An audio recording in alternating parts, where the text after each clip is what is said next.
Bismillahirrahmanirrahim. Assalamualaikum warahmatullahi wabarakatuh. Hello friends, how are you?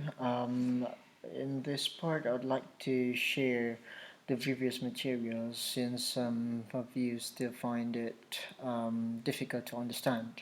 So I would like to make a review about this. Okay, let's start from the definition of the cooperative principle. Okay. Um, as what we have known before, the success of conversation depends on the various speakers' approach to the interaction. The way in which people try to make conversations work is called cooperative principle.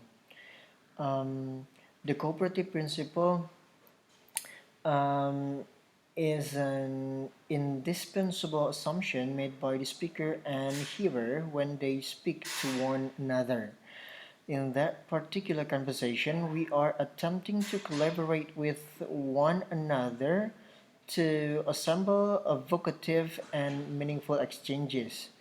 Grice, 1975, offers the cooperative principle, which states make your conversational contribution such is required as the stage at which it occurs by the accepted purpose or the direction of the talk exchange which you are engaged.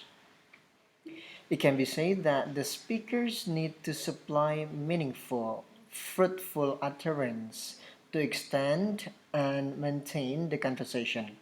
Furthermore, listener needs to assume that his or her conversational partner is doing the equivalent principle. Dealing with his cooperative principle, Grice has divided cooperative principle into four basic conversational maxims. Alright, the first is quality, second is quantity, the third relation or relevance, and then the last is manner. Okay, start from the first is a maxim of quality. Um, Maxim of quality suggests that the speaker need to inform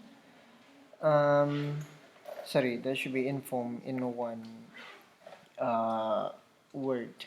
The fact in a conversation in order to create cooperative communication.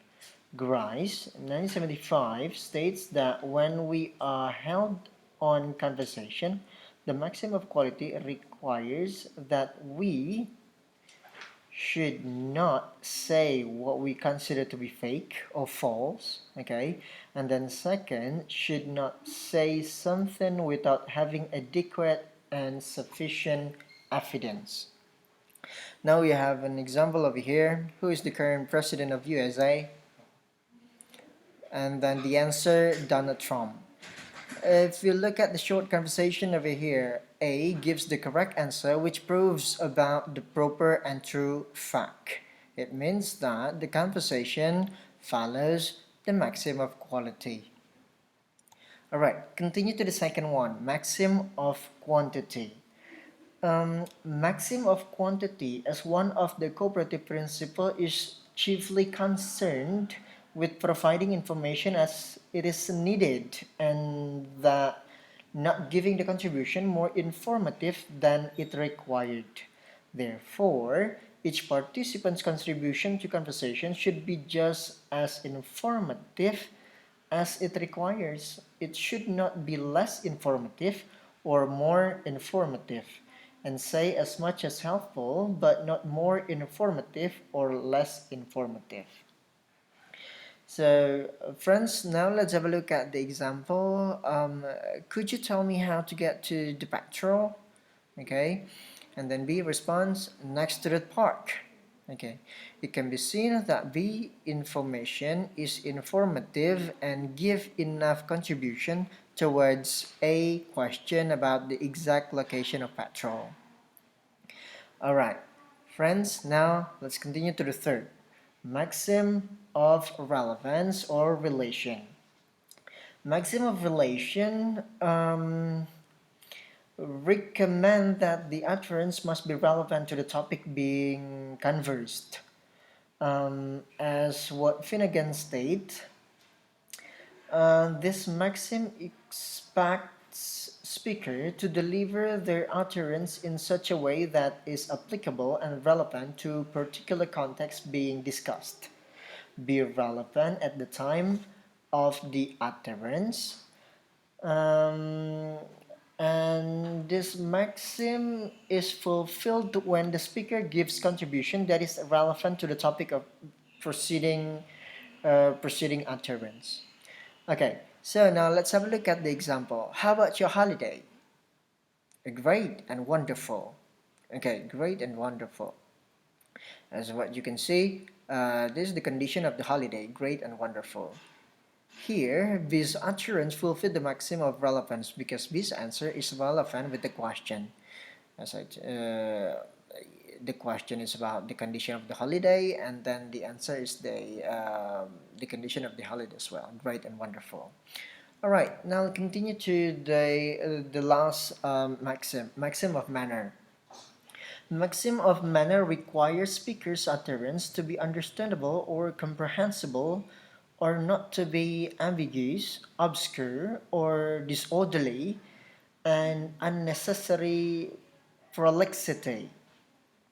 Thus, each participant's contribution needs to be plausibly direct, that is, it should not be blurred, ambiguous, or excessively wordy.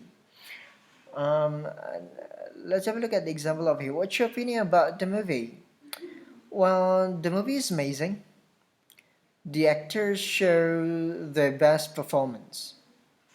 Okay, the movie is amazing, and then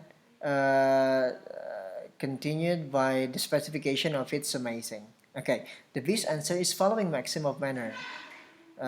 Because B can answer the question from his partner about the movie clearly. Alright, friends. From that, you may find that the four maxim can be violated. As an example, that happened in flouting maxim.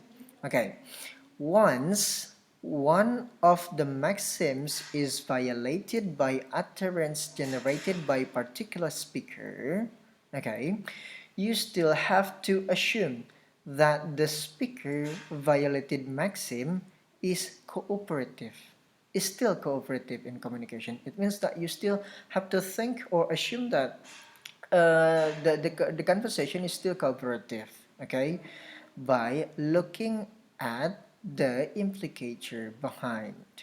Okay, now let's have a look at the example of here. Can I borrow your laptop? Well, I have so many assignments that need to be done. Okay, from the example above, okay, you can see this answer violated the maxim of quantity. Okay, why? The quantity, because the information is not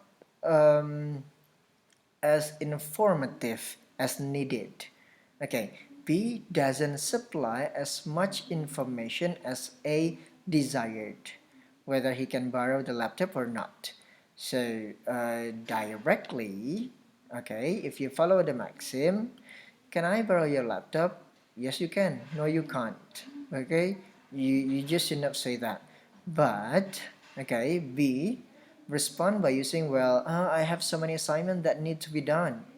It means that the B's response violated the quantity maxim. Okay, but still, okay, if you look at the implicator's meaning, well, I have so many assignments that need to be done, means, okay, you can't borrow my laptop. That's the point.